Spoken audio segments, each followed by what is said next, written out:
In a world of increasing mental health challenges, psychology and faith can both provide tools for healing and wellness. This is the idea behind Journey on My Mind.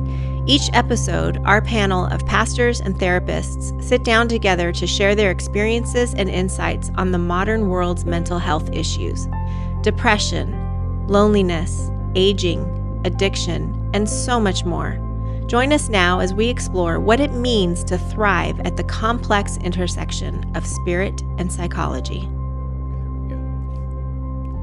Hey, welcome to another Journey on My Mind. We are gathered around the table a little closer today because we had a complaint. We're too far apart. We didn't look like we liked each other. We really do. We actually do. We're friends. That's right. We don't agree on much, but we are friends. Actually, we weirdly agree on a lot. I know. I was like, really? I hope you all are having a lovely day.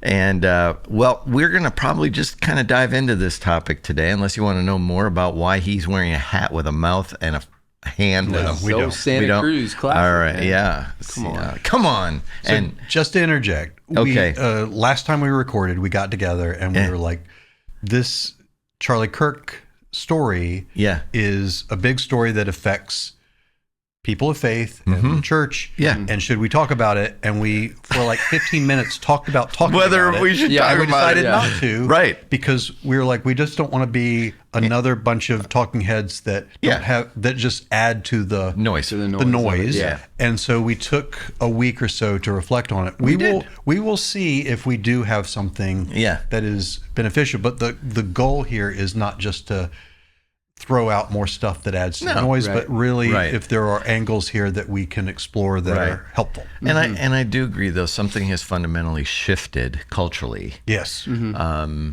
And with that comes a lot of pain. It's tragic. What has happened is absolutely tragic. Yeah. It's so sad. On the way here, I listened to a first-person account of a man who was very close with him, who got in the SUV when they were driving to the hospital. And and it's just horrific and awful. And the whole thing's just awful. Yeah. And but one of the things that I think has shifted culturally in general is death is becoming pretty common for us as a culture. And maybe it's always been this way, and maybe it's just been more in our face with shootings and different things, and everything's so, as soon as it happens, instant. It's instant. There's no. Yep. And that video, there was numbers of them posted online that you could watch. Yep.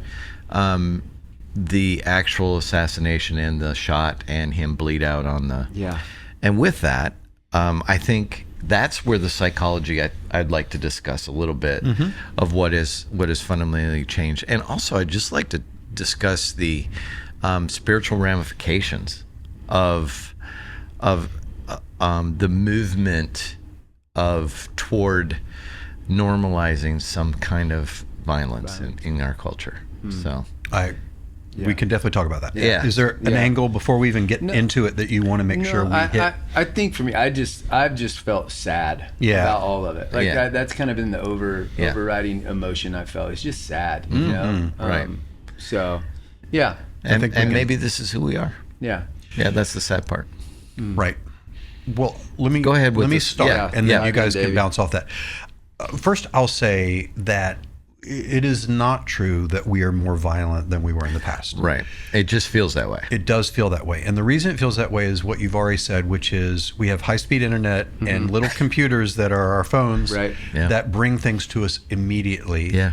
And that's what we're experiencing. And that is different. Yeah. So if you look at rates of violent crime, if you look at rates of violence in general, even targeted violence, which is what this was, they're not necessarily higher now. In fact, they're lower than they were in the 90s, than they were in the 70s. Okay. So the idea that the world's getting more violent is not, in fact, true. Okay. But the idea that the violence is much more personal and has more impact on us is true. Okay. And I think, what about visible too? Visible, that's Visibility, why. It's because of that. It's because it's coming to us. Right. So I'll give you, this is an anecdote, but you were saying, like, what impact does this have? I'll just start with this. the day that this happened, had one session where afterwards I checked and it had apparently just hit the news, and it was like, Charlie Kirk's been shot. Yeah. This is before we found out anything. Yeah. I checked it after that session, so like 45, 50 minutes later, and he had died. Okay. Wow. Yeah. Okay. The next person I saw 10 minutes later had already seen the graphic version of the video, and he was a teenager. Yeah. Wow. Right. And he was like, don't look at that.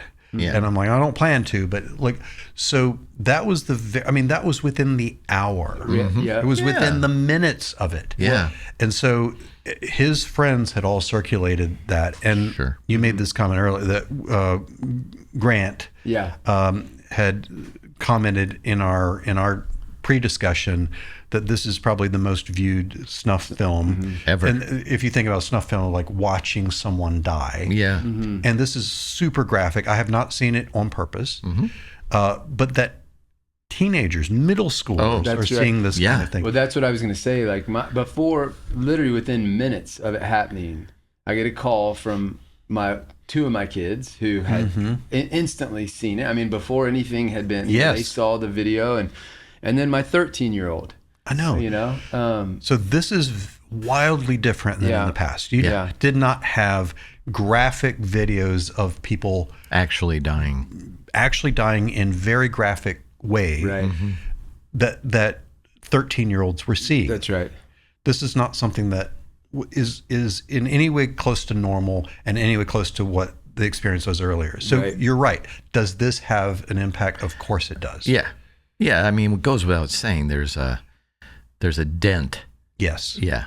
And I will say from that guy forward for the next while, almost the majority of the sessions, without me introducing it, the topic came up. Sure. And this is with some teenagers. I mostly see young adults, right, and people all over the place in terms of their take on it. Yeah. But yeah, it's something that has affected people very deeply. Yeah. But the point that you're trying to drive, which I agree, is that there is something fundamentally different that's shifted in us about violence. Yes. It's not necessarily that the world's become more violent or that there's more violence happening out there. Yeah. It's that the violence is very, it's come to us. Yeah, it's directly in front of us. But also, is it how we respond or how we... Yeah. Well, I think consequently that? Because of that. Yeah. Okay. Right? So yeah. it's... Yeah. You're seeing this thing come to you in this very graphic way. Yeah. And of course that's going to... Like, if you hear about a story of someone in another country who died in a drone strike or something like that, you might be like, oh, that's sad. Yeah. Right. You're not going to be lit up by it in the same way that you're going to be lit up by this. Right. Yeah. Right. So, yeah, that's true. Right.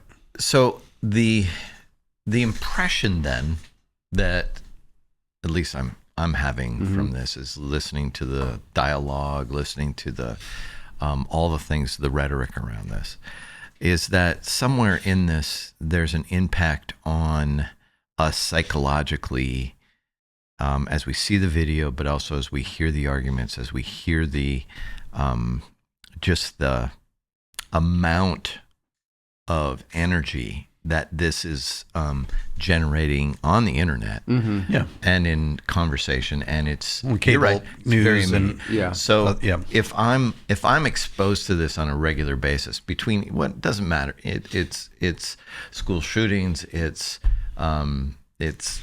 assassination, it's political assassination attempts, it's successes, or I don't even call that, but actual completed. Yeah. So does this then stoke a fear? Does this psychologically, what does it do that it becomes normalized within our culture? That's the thing that it feels like is happening, is that somewhere along the line we become desensitized. I think we've become in many ways desensitized to school shootings. Yeah. Oh, for sure. Yeah. And so something in us is shifted, because when it first happened, oh gosh, the world stopped. Yeah. Now it doesn't. Yeah. Because there's so many. Yeah. I do think, to your point about where does this take us, that for sure the desensitizing piece is I think you can make an argument that the reaction says we're not as desensitized as you would think. Sure. But in this case.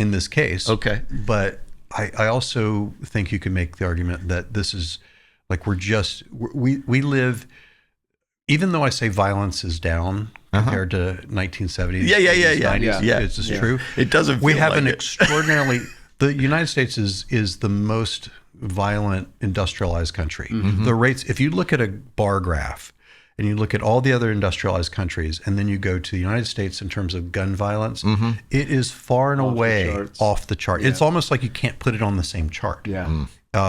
Same thing true with the rates of incarceration in our culture. The rate, like we have a violent country. We do. Well, and I saw, I don't even want to throw this out there as a fact or statistic, but I saw a ranking of countries and the violent, and what 190 or 180 some countries. The United States was somewhere like in the 140s or 150s as far as... and that's a mixture of industrialized and... I think it was every country. Developing countries, right? Which those countries, developing countries tend to have higher rates of violence typically. Yeah. So if you just screen out and just say, let's look at what we would call the sort of more industrialized countries, we are off the chart.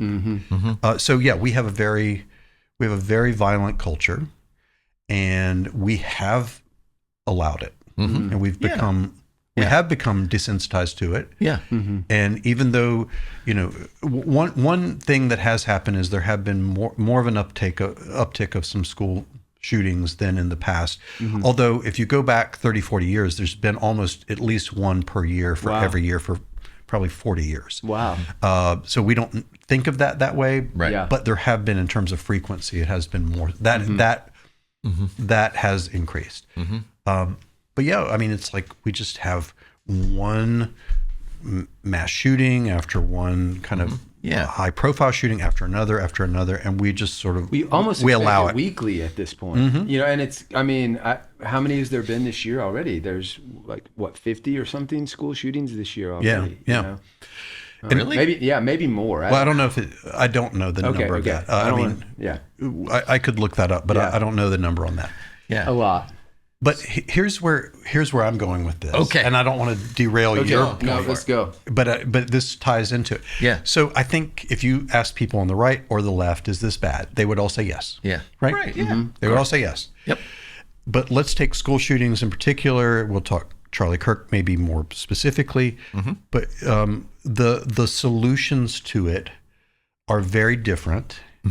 And so what this is reinforcing, though, is this very tribal affiliation. And so if you're in this camp, then you will not allow discussion about these solutions and vice versa. Right. Correct. And so this is really the heart of the issue culturally, is that what something like this Charlie Kirk tragedy does is that it polarizes more around tribal lines. And that's what we're really facing. And that's where the church is both failing and has an opportunity. I agree. That's right. So can I, without keep hijacking? Going. Okay. Yeah, please. I want to talk about the sort of the psychology of tribalism. Yes. Yeah, that would help. So tribalism means that people find a sense of identity, belonging, safety. Those three things. Identity, belonging, safety. Within a group. So I associate with a group and I feel, this is how I identify, as I'm part of this group. Right. And I am a member and I belong and I have a sense of connection, community, and it makes me feel safe. Yeah. Okay. Right. We've got these people. That goes back from day one of the humans. Okay. Yeah. And so it's almost like we were created for it. We were created for it, right? And we developed and we became truly, when we say tribal, we mean in the truest sense of tribal, right? We became tribal, like this is my tribe. This creates a sense of all those things for me. And so this is embedded in the human brain from the jump. Yeah. And so if you think about the human brain, you have this very more primitive part of your brain that's there to begin with, and then the front part of your brain, the frontal lobe, develops over millennia increasingly. And this stuff is hiding back in that very, very kind of foundational primitive part of your brain. Okay. So it is something that is very primal. Okay. For humans. Yep. All right. So we still do that. Mm-hmm. We might have sophisticated versions of that, but we're still doing that. Yeah, totally. And so what the danger is, and there's a concept that's related to this, but there's a concept that we've talked about called collective narcissism, which is when you get a group that then becomes convinced that they are the best and right, and then they form around this, whatever this is, the idea. Then it becomes us and them. Yep. It's like, if you're in here, you're good. And by the way, within theirs, they start getting increasingly tighter circles of within the group. Right. But it's like, okay, here's the group, here's the boundary, and then outside of there, not only are you outside the group, but you are now our enemy. And you represent a threat to us. Okay, again, thinking about this going way back to very primitive tribal stuff. Yeah. So that's what's happened, and that's part of the tragedy of this. And I'm not trying to make this partisan right or left. No. I really mean that, honestly. But it's one of the things that makes me sad about this is, in and of itself, just on a human level, the Charlie Kirk killing is incredibly sad. Yes. It's incredibly tragic. And yet it is being framed around these tribal lines. Sure. Yep. And I read someone that I knew posted, it's like, if you feel sad about Charlie Kirk, it just means that you're a Christian. Well, think about what the implication of that is. Right? Okay. It's like, you don't. Right. If you don't, you're not a Christian. Right. If you do, you are. None of that's true. No. I mean, that's not a litmus test. I saw a guy who was a very liberal pundit, very open about not being a Christian, who was choked up and weeping about it the day it happened. Jamie Lee Curtis went on Mark Maron's podcast and cried through the whole thing about it. And she, to my knowledge, is not a Christian, grew up in a secular Jewish family. Sure. It just on a human level, if you're just being a good human, you're going to be moved by this. Yeah, you should be. So that's not a Christian, not Christian thing. No. And then within Christendom, there are people that have a whole range of experiences of this. And this idea that it is this narrowly sliced thing, that this is what it means to be a Christian, which has become attached to identity politics. It's become so the tribe is actually more, that's across. There's several versions of that across politics. Okay. Not just in. But one the tribe vein. is now more about that. Right. And so it's sort of like the faith stuff is an overlay, but it's become almost in some people's minds synonymous. It's like, if you're a good conservative Republican, whatever, it's almost, there's this almost synonymous kind of connection between those things. Right. And that's the piece that I think, and again, I'm not trying to be partisan about that. If it was in the other direction, we'd talk about it in the other direction. Right. There is some of that in the other direction. Oh, for sure. For sure. But I think what I'm more wanting to say is this is a tragic piece of this tragedy. For sure. Which is that it's increasingly making at least elements of the church become more us versus them. It's us, you've done something to us, and you are evil and bad. And man, is this bad for the church. Okay, I'll talked a lot there. Go for it. No, that's and the tribalism isn't just a phenomena of politics, or it is all over the place on this. It is everywhere. Oh yeah. I'm not saying the right is tribal and the left. I'm saying it happens everywhere. And it is but both. But the tribalness, they're building their walls bigger. The walls of tribalism has gotten in order to, and this is where Jesus and following Jesus is supposed to break down tribalism. It is. In my understanding of what Jesus was about, when he collected the 12 guys that followed him, he picked one from the wild bunch. It was. I mean, everything from a zealot Fishermen, to tax collectors, and across the board, just a motley crew. Yeah. But they wouldn't. And people who would have existed in different. Right. They weren't in the same tribes. Right. They weren't on purpose. They were. What were they? I said on purpose. Oh, for sure. Yeah, that was. Yeah. And so what you find is that when we're invited into that relationship with Jesus, the tribalism is then dissipates around the artificial differences that we experience in life, and then we gather around the person of Jesus. But what's happened is Jesus has become an instrument to produce tribalism. Right. And that's where I'm trying to drive at. Yeah. That this is the tragedy of the tragedy for us in the church. Yes. That it has strengthened division and tribalism. Right. And the church in many ways is party to this. Yes. And I am totally respectful of people many, maybe most of my friends are conservative. I have many friends that are on the left. I think we all, three of us do. Yeah. We exist in this place. Yeah. And this church locally is this amazing ability to exist in. I mean, we've got people here that are very conservative and people here are very liberal. And lots of people in the middle, and that just doesn't. It's very rare for that to happen. Right. Yeah. So we're not trying to kind of go this side good, this side bad. Nope. This, in fact, it's the opposite. Yeah. And I think there is a need for a gentle, either rebuke or correction to say, whether you're right or left, if you're participating in that kind of divisive, tribalist response, then that's where you need to pull back. And go, okay, this is not of Jesus. Right. It evokes all the fear, it evokes all the things, all the very primitive stuff in the back of our head. Got it. I understand where it's coming from. But if we're really going to be the church, we've got to kind of exist in this way that doesn't drill down into these old tribes. Right. The thing that I think we miss, and growing up, I was part of a church that was very exclusionary, very much so, built walls around it and was like, it's us and them. And unless they do these 5 things, they can't really join us, kind of thing.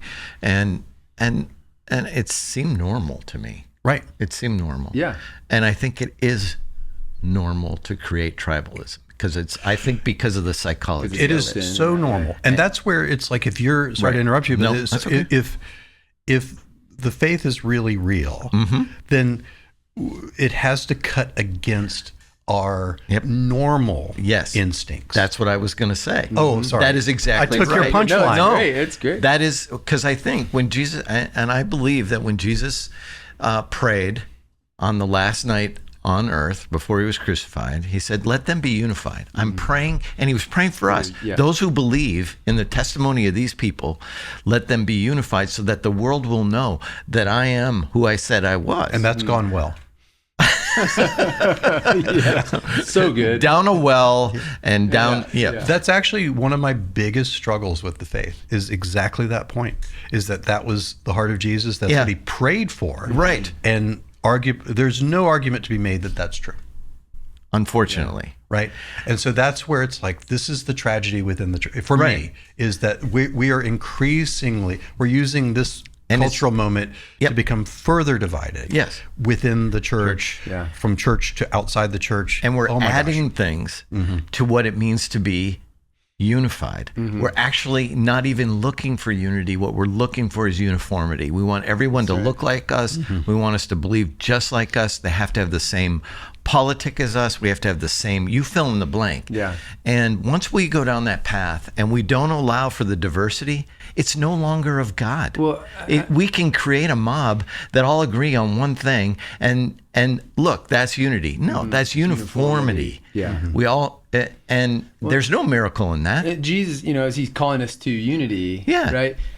That's around him, right? And what I see sometimes is we build unity around these things that represent him, that aren't him. Right. Or these ideologies or these things. And then we try and add him back in or make him fit in that somehow. Right. And that's smart. Yeah. That's just how I've seen these that's where we spiritualize things that aren't spiritual. that aren't intended to do that.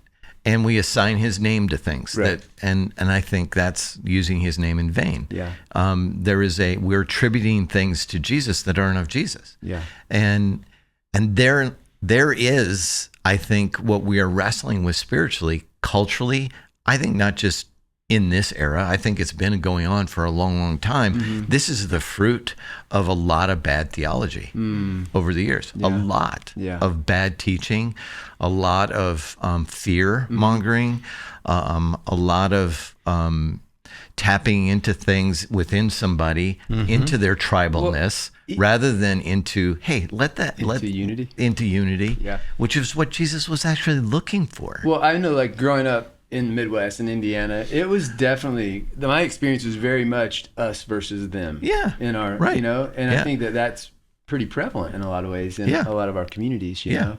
Yeah, this is not new. No, no, at all. It's just, but it's magnified. It's magnified. That's what we're experiencing. It's like this stuff. We all have grown up in these subcultures within the church that are very much like we're right and they're not. Wrong. Right. And okay, we have. Yeah. But now this is kind of writ large. This is bigger because of social media, because of high-speed internet, because of our carrying around these devices that bring all this stuff to us, where now everybody has opportunity to feel like they have a platform and they've got to have their sort of like, and that's where we struggled with even having this conversation. Is like, are we just adding to the noise? So it is. It's a thing that has been there that's magnified, and consequently, though, it's becoming much, much more polarizing, and much more divisive. So, is it possible that we are being manipulated? Of course, it is by the platforms, by the very computer that I carry around in my pocket, that is attuned to. Whatever the algorithm that shows up on my phone or whatever. Of course we are. Yeah. So how do we step into a moment of discernment? How do we set aside our tribalism for a moment? How do we set aside some of our idolatry, some of our ideas, some of what we believe is true might not be, and ask the question, how do we treat humans better? Yeah. You know, I think the simple truth of love your neighbor, love your enemy, love God has somehow gotten lost. Well, we've talked about that a lot, you know, especially at Journey, and just the idea of these are the two greatest things, like love God and love people. Yeah. Flip side of the same coin. Right. All the law and the prophets hang on these. So everything else we're about hangs on whether we do this. Right. You know, and like we've lost track of that somewhere. Yeah, somewhere. You know? Yeah. It's disheartening. Yeah. Very disheartening. Sure. It feels like that there's so much work to do here, right? Yeah. I mean, it's just so much. Yeah. And it's easy to get hopeless about it. Yeah. It's so much. Yeah. It feels like if we talk about within the church, there's got to but it would be healthy for us, not just locally, but kind of bigger, that we're able to accommodate someone who loved Charlie Kirk and thought he was the best and agreed with almost everything he said and is sort of moving toward this martyrdom sort of.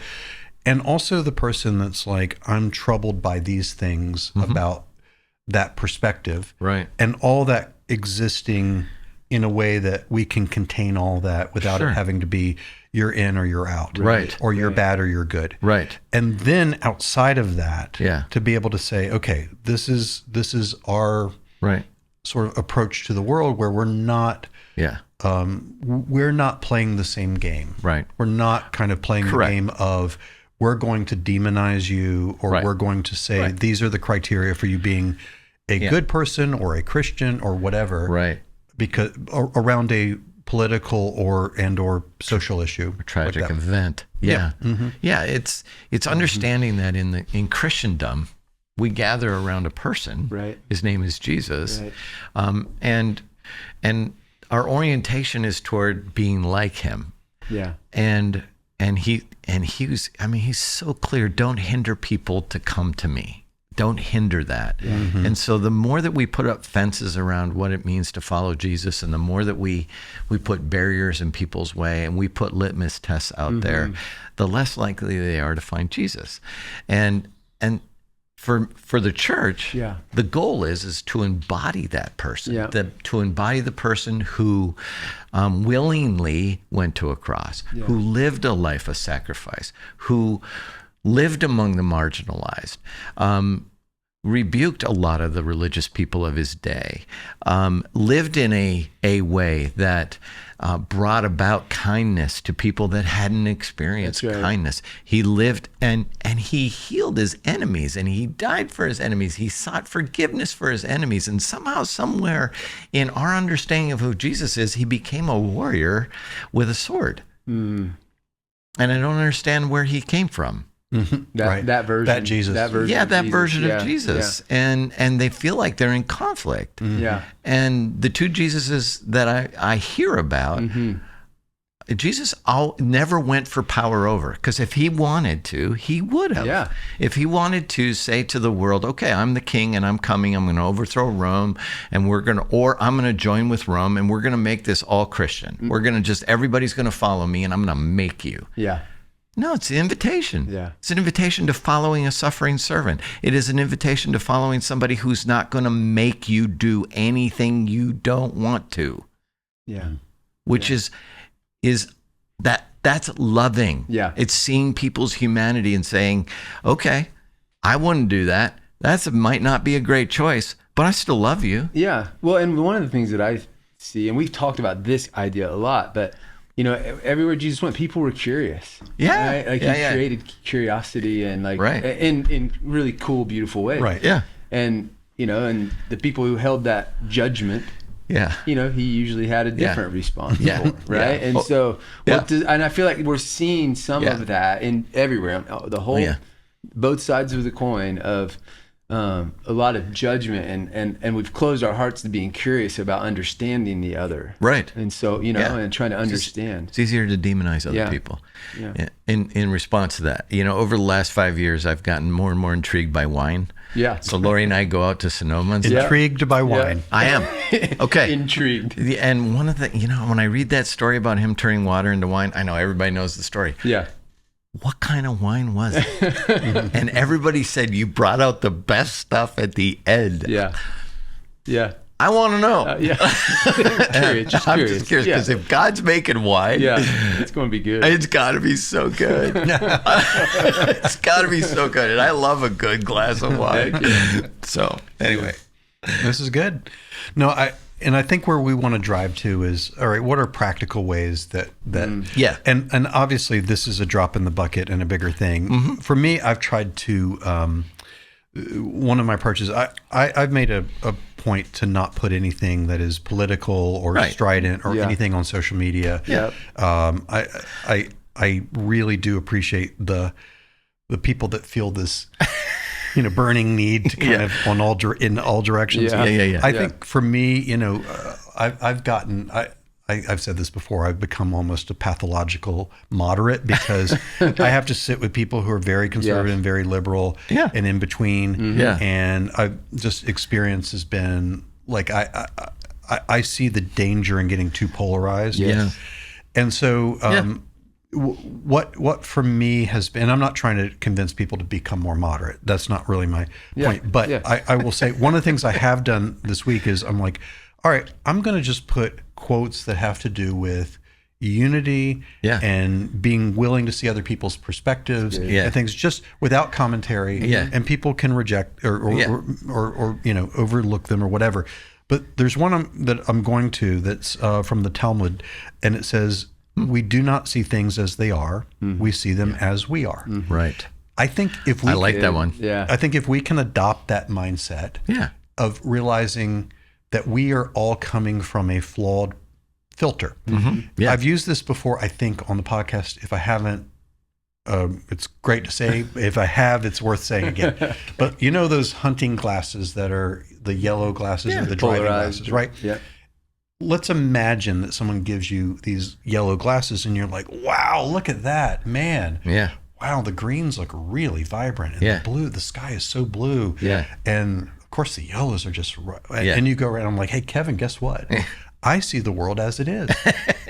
And you're like, what do you mean? I'm like, well, before I didn't see it, but now, man, the grass is super green and the sky is really blue and all this is, I see it really, really clearly now. And you're like, yeah, that's great, but you've got these yellow glasses on. on. You know, Yeah. I know I do, but I now see it as it is. Yeah. That's kind of what we're doing is we all Good, sort of yeah. have some acknowledgement that maybe we have our own bias, but Yeah. we're walking around like we see everything with crystal clarity. Yeah. And that we see everything as it is Yeah. and not as we are. Yeah. And so I think if there's a willingness Yeah.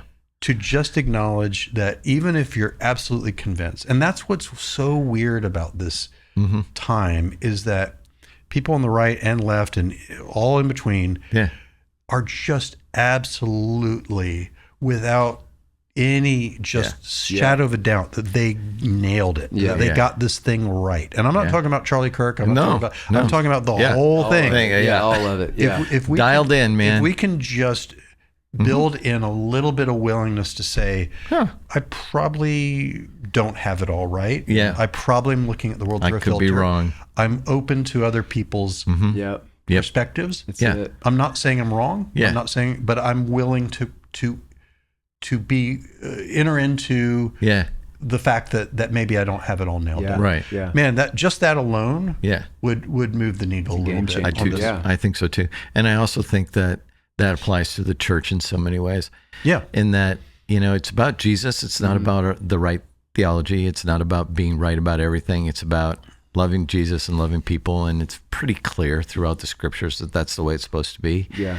And we're going to be wrong sometimes. And when we're wrong, we need to own it. And we're right. We're wrong a lot. Yeah. I mean, I think all three of us have had experiences of growing up in subcultures Yes, within the for sure. church that are very, very, very convinced they're right. And Yeah. we look back and go, and they were not. And then, Yeah. Yes. Oops. Right? Yep. Yeah. 100%. Yeah. Or at least our perception is Yeah, that they were. yeah. Well, it part of what happened in that environment was they found other enemies that really weren't our enemies. They demonized groups of people that were Jesus followers, and I to this day am still puzzled by that. Yeah. But then as I've gotten older and seen the development of the church, I guess why am I puzzled by it? Unsurprising. Why am I puzzled? Unsurprising. Yeah. I've been wrong, and I want to add one and more. I will be wrong again. I know. I was wrong once. Me too. Yeah. Oh no. It was I a wasn't. time when I thought I was wrong, but I was mistaken. Yeah. Yeah. That's There it right. is. That's There right. it is. Now, I want to add one more thing Yeah. that is similar to my yellow filter Yes. thing. Love We've it. talked about this concept before, but there's an idea in psychology called dialectical thinking. And dialectical is a philosophy term that's been applied to psychology. Okay. In philosophy, a dialectical thought is this and this, which are in conflict or in tension with each other, can both be true. Yep. Yeah. So are people great, awesome, beautiful, amazing? Yes. Are they awful, selfish, sinful?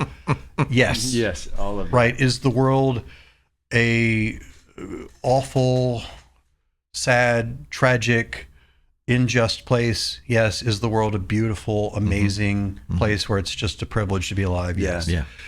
And so the more we can say, look, there's this notion out there that if you're not a purist with your tribe, then you're out of step and you're wrong. Yeah. Right.